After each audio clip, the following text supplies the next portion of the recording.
글요리사와 함께하는 글쓰기 공작소 독서 감상문 실습편입니다. 연필과 지우개 그리고 이번에는 감상문을 쓸 책을 같이 준비해 주셔야 됩니다. 자, 먼저 복습부터. 첫째, 내용을 정리할 때 이야기책은 인물과 사건을, 설명문은 새롭게 알게 된 사실을 기록한다. 둘째, 다른 사람에게 이야기해 준다는 기본으로 쓴다. 셋째, 내 생각과 느낌이 제일 중요하다. 자, 요거 기억나시죠? 글쓰기 공작소 실습은 기획서를 가지고 실습한다는 거 이제 잘 알고 있을 겁니다.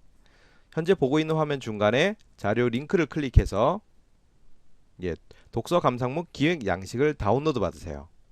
그리고 그 파일을 더블 클릭하면 오른쪽과 같은 내용이 뜨는데, 자, 이 부분을 프린터로 출력을 해서 이걸 가지고 실습을 합니다. 잠깐 시간을 줄 테니까 프린트를 출력해서 준비를 하세요.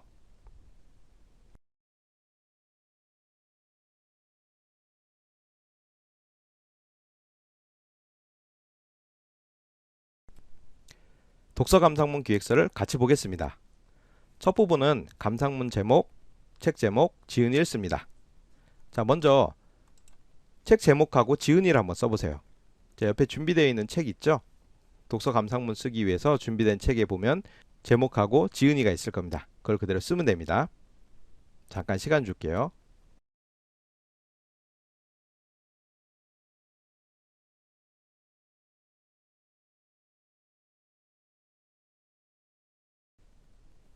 자, 그 다음은 감상문 제목을 쓰는데요. 처음엔 감상문 제목이 그다지 좋은 제목이 생각이 안 날 거예요. 그래서 그 전까지는 뭐뭐를 읽고 이 정도만 해두면 됩니다. 그래서 감상문 제목도 한번 써봅니다.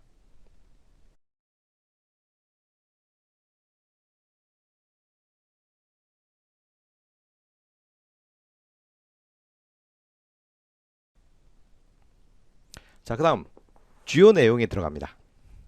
이야기의 줄거리를 적어야 되는데 여기서는 내용을 쓰는 게 아니고요. 줄거리가 잘 기억날 수 있게 줄거리 나무를 그릴 겁니다.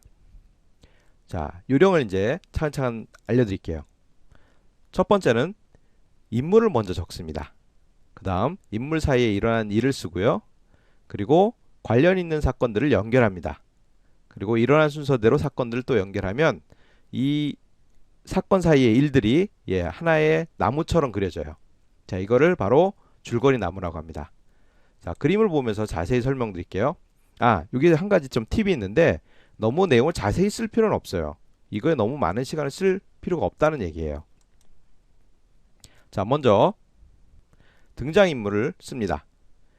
자, 그리고 소년과 나무 사이에 일어난 일, 이걸 사건이라 했죠. 그거를 쭉 적어보는 거예요. 자, 여러분들이 가지고 있는 책을 쭉 살펴보면서 적는데요. 내용을 너무 자세하게 쓸 필요는 없어요. 자, 독서 감상문을 쓸 때 그때 기억을 떠올릴 수 있을 정도로만 쓰면 되고요. 길어도 한 10분 이내에 쓸 수 있으면 좋겠어요. 그래서 10분 이내에 쓸 수 있도록 책을 쭉 뒤져보면서 필요한 내용만 적어보세요. 자, 일단 같이 해야 되니까 여러분도 한번 적어보세요. 자, 소년과 나무 사이에 있었던 일을 이렇게 적은 것처럼 여러분도 읽고 있는 지금 책에 그 있는 등장인물 사이에 일어났던 일들 있죠? 이거를 아무렇게나 한번 적어보세요.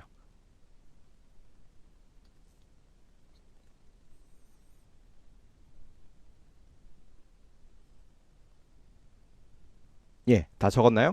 자, 그러면 일어났던 사건 사이에 연결이 필요합니다. 자, 그래서 이런 식으로 연결을 해주는데요. 사건 사이에 관련이 없으면 연결할 필요가 없어요. 관련이 있는 것들만 연결을 하고, 그 다음에 시간 순서대로 일어난 일들도 연결을 해주면 어떤 순서대로 이 일들이 흘러갔는지, 사건이 흘러갔는지를 눈으로 잘 확인할 수 있습니다. 자, 그러면 이걸 보면서 그 다음에 줄거리 내용을 쭉 써내려가면 되겠죠. 아직은 줄거리 아직 쓰지는 않을 겁니다. 지금은 기획을 하는 거기 때문에 여기까지만 하면 됩니다. 자, 수고했습니다. 자, 그런데 가장 중요한 게 남았어요. 끝부분은 책을 읽고 느낀 느낌이나 생각을 쓰는데요. 쉽게 쓰는 방법을 알려줄게요. 먼저 첫 문장을 하나 씁니다. 지금 예제처럼. 자, 나는 이 이야기를 읽고 엄마가 떠올랐다. 자, 이렇게 문장을 하나 썼죠. 자, 이 문장을 어떤 식으로 만들면 되냐면요. 느낌이나 배운 것을 쓰고 싶을 때는 나는 이 이야기를 읽고 뭐뭐를 느꼈다. 나는 이 이야기를 읽고 뭐뭐를 배웠다. 이런 식으로 문장을 만들면 됩니다. 비슷한 경험이 있었다 라고 했을 때는 나는 이 이야기에서 뭐뭐 했던 것이 떠오른다. 그 이야기와 관련된 경험을 이렇게 한 문장으로 표현하면 됩니다. 그 다음 사건, 인물에 대한 나의 생각. 내가 그 내용 속에 누구누구였다면 나는 이렇게 했을 것이다. 예, 이렇게 쓰는 거죠. 또 내 생각에는 그 사건이 뭐뭐뭐 했으면 어땠을까 생각해 보았다.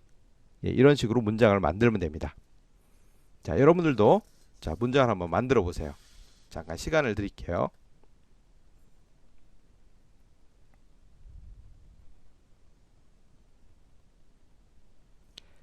자, 이젠 이 문장에 대한 부연 설명을 붙입니다.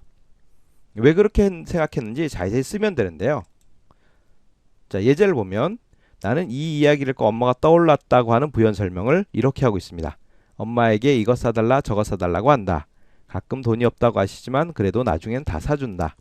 나무가 엄마 같다는 생각이 든다. 소년이 달라고 하는 것을 다 주기 때문이다.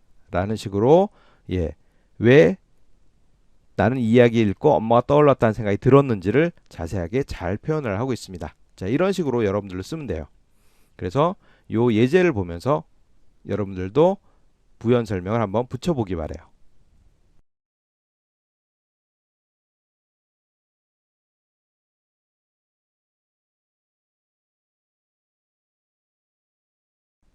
자, 다 썼나요?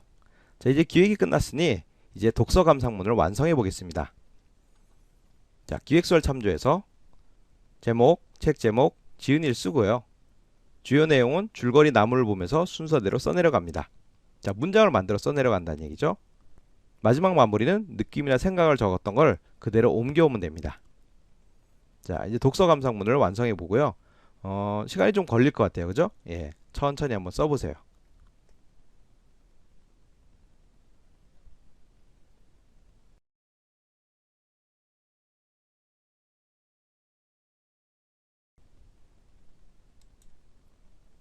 자, 이제는 다듬기를 해야겠습니다.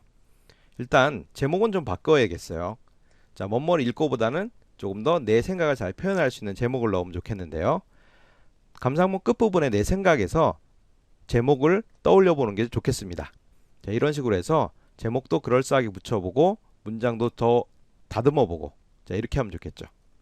자, 여기 예제에서는 아낌없이 주는 나무에서 엄마가 보인다 이렇게 했고요. 소년에게 나무는 사과를 주고 놀이터가 되어주고 시원한 그늘을 주었습니다 라는 식으로 해서 문장을 좀 다듬어 줬습니다. 예, 그리고 나무는 마지막으로 노인이 되어 돌아온 소년에게 아무것도 바라지 않고 쉴 수 있는 나무 밑둥을 주었습니다 해서 단순한 사실을 조금 더 잘 전달할 수 있는 그 내용 표현, 그 줄거리 내용을 잘 표현할 수 있는 문장으로 바꿔주고 있습니다. 그리고 마지막 부분, 저는 아낌없이 주는 나무와 같은 삶이 되겠다. 그렇게 노력하겠다라고 각오가 들어있죠. 자, 이런 식으로 해서 처음에 있는 내용보다는 훨씬 더 내용이 풍부해지고 더 부드러워졌습니다. 자, 2단계에서는 특별한 요령은 없습니다.